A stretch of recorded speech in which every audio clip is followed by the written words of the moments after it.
بسم اللہ الرحمن الرحیم۔ السلام علیکم۔ نبیوں کے امام یوٹیوب چینل کے سامعین کو چینل پر خوش آمدید۔ روایت ہے کہ حضور صلی اللہ علیہ وآلہ وسلم کے پاس ایک شخص آیا اور عرض کی، یا رسول اللہ صلی اللہ علیہ وآلہ وسلم، میں نے کلمہ پڑھنا ہے، پر 4 چیزیں ہیں جو مجھ سے نہیں چھوٹتی اور آپ ان کو حرام کہتے ہیں۔ حضور صلی اللہ علیہ وآلہ وسلم، اب آپ بتائیں میں کیا کروں؟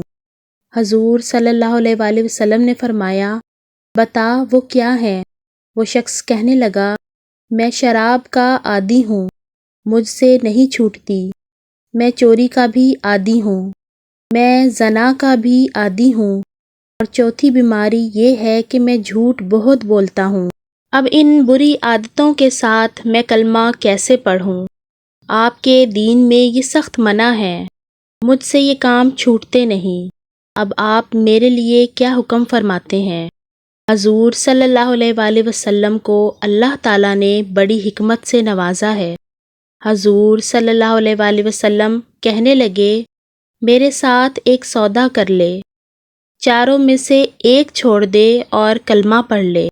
وہ شخص بولا، حضور صلی اللہ علیہ وآلہ وسلم، کون سی عادت چھوڑ دوں؟ حضور صلی اللہ علیہ وآلہ وسلم نے فرمایا، جھوٹ چھوڑ دے۔ بولا، باقی عادتیں؟ حضور صلی اللہ علیہ وآلہ وسلم نے فرمایا، اللہ فضل کرے گا باقی۔ کلمہ پڑھ کر وہ شخص گھر گیا، شراب پینے لگا تو دل میں خیال آیا، شراب پی کر صحابہ کے مجمع میں جاؤں گا۔ کسی صحابی نے پوچھا، شراب پی ہے؟ جھوٹ بولوں گا تو پیارے نبی صلی اللہ علیہ وآلہ وسلم کے وعدے کا کیا ہوگا، اور سچ بولوں گا تو اس نور کی محفل میں کیسے بیٹھوں گا؟ اس نے 2-3 بار شراب کو ہاتھ ڈالا مگر مزہ نہ آیا، دیوار کے ساتھ بوتل کو زور سے مارا اور کہا، یہ نہیں پیوں گا آئندہ۔ اس کے بعد باہر نکلا اور اس عورت کے پاس پہنچا جس کے پاس رات گزارنی تھی، زنا کرنا تھا، منہ کالا کرنا تھا۔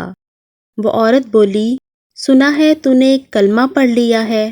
یہ سن کر وہ شخص خوف سے کانپنے لگا۔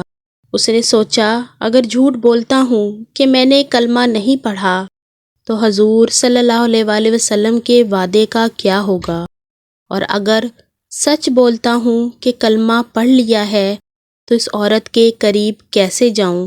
وہ شخص اس عورت کے پاس سے واپس لوٹا اور کہنے لگا، زنا کی عادت بھی گئی۔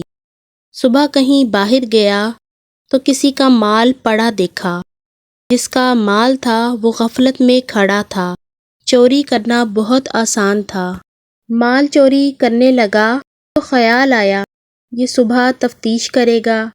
اگر پوچھتا پوچھتا مجھ تک آ گیا اور کہنے لگا، تو نے چوری کی ہے تو میں تو جھوٹ بول نہیں سکتا۔ حضور صلی اللہ علیہ وآلہ وسلم سے وعدہ جو کیا ہے، اور اگر سچ کہا تو کیا عزت رہ جائے گی؟ اس لیے اس نے چوری بھی نہ کی، اور کہنے لگا، ایک دن میں نے سچ کی عادت اپنائی، میرا زنا بھی گیا، چوری بھی اور شراب بھی۔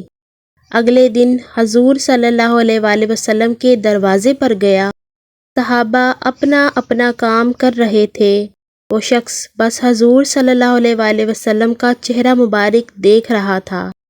صحابہ نے پوچھا، کیا دیکھ رہے ہو؟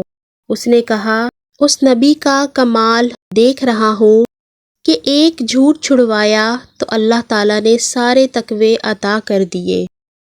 اللہ تعالیٰ ہمیں بھی تمام گناہوں سے بچنے کی توفیق عطا فرمائے، آمین۔